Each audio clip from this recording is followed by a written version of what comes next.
and nuns called bhikkhunis in the same way. So for the bhikkhus, there are 227 rules.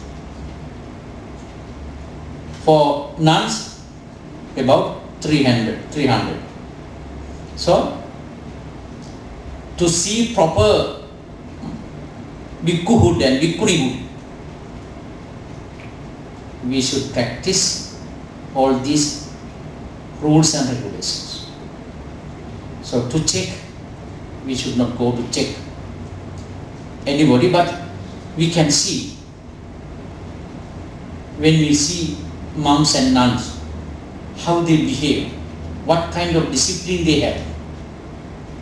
When they see them, we can go to the past and study the discipline, the Vinaya Pitaka or rules and regulations of the Buddha announced for protection of this dispensation of the Buddha.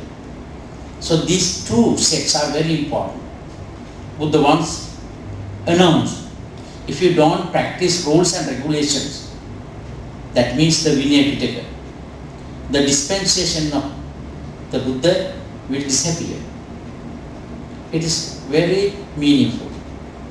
Any society, any company, any group, if you want to protect, we should have some rules and regulations.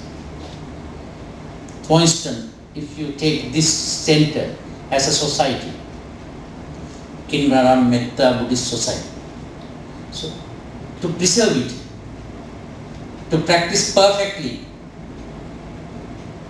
to continue this society, you have announced some rules and regulations. All the members of this society should punctual for different kind of meetings. All members should send their children for the Sunday school. Now all members should support each other to continue this society. So these are our normal rules. If we don't practice them, we cannot find the survival of this society. So the same thing with the dispensation of the Buddha. 227 rules for the monks, about 300 rules for nuns, bhikkhunis. Why? To protect it, for its continuation. And again, Buddha announced that if you don't practice them, Buddhism will disappear. Vinyo nama sasanassa ayu. For the survival of the dispensation of Buddha, there should be rules and regulations, and we should practice them. So in that sense, the Vinaya Pitaka is very important. That is why when they assemble in that cave, first they discuss about rules and regulations. And then another group was there, another group for what? To preserve all the rules and regulations. So they had different groups under Vinaya rules.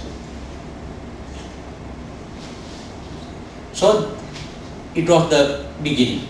And then they started to discuss about discourses. Venerable Ananda stood up and started to recite all the discourses. How you can find that there are some discourses read directly by Venerable Ananda? How to see them? When you open the book of protection or the puja, what is this? Puja Paritta.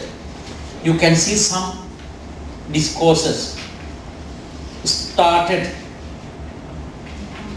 Evam Meshutam. 14. Yes, that's right. The first discourse called Mahamangala Sutta. We start with this sentence, Evam Meshutam. That is one sentence. in Pali. Evam Meshta. Thus I heard. Who mentioned it? Venerable Ananda. So all others were sitting. Then he stood up, just like a conference. He went to the platform and then started saying, thus I heard. It is something like telling a story. Of course, almost all the discourses, just like stories. Then he started to say, thus I heard. Something like once upon a time. Likewise. So what happened? Yeah, exactly, once upon a time. Ekan samaya. Once upon a time, Bhagava, the Buddha. Then Bhagava, Savatyan was in Savatthi, that is the big city called Savatthi. So he started to say the story. So in many occasions, Venerable Ananda narrated the story first and then the teachings. Why? To take more attraction of others. Same thing we follow. We first say the story behind the teachings. Why? To take attraction of others. This is a kind of teaching method in a school. Are there some teachers here? No. If you have school teachers, so that is a kind of method. So when you study for diploma in education, we have special professors, trained teachers to guide us how to start a lesson. We say one system as known to unknown, past to present, second one, past to present, known to unknown. Why? To take the attraction of children. Not only for the children, even for adults. We are still children because we don't know this subject. When we don't know the subject, the speaker should come and narrate a story first. Then we take attraction. So Buddha started in this way. The followers, monks also do the same. So Venerable Ananda started in that way. Once upon a time, the Buddha was in city Savatthi. There was a temple called Jetavan.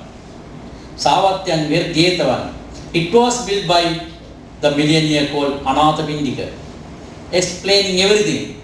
So that temple, name of the temple, and then he says, who has built it?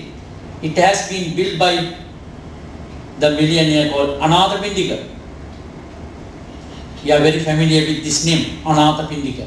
His name was Sudatta, but he practiced generosity, always practiced giving.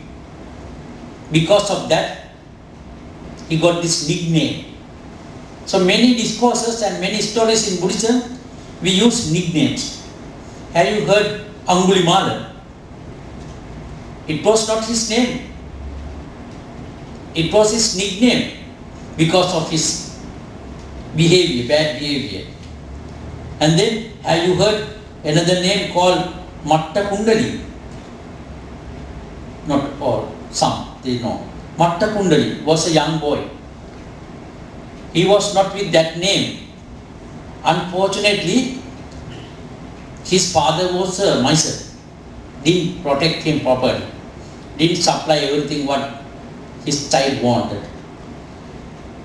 Normally, according to our tradition in India and Sri Lanka, when our children come to a certain level of their age, about 3 or 4 years old, we give a special mala, something like a chain. Yes. We put it for a special kind of protection. So this father didn't want to spend a lot of money.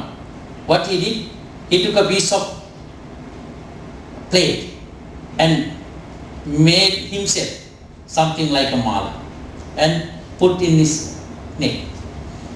Then other children saw it and used to call with that nickname.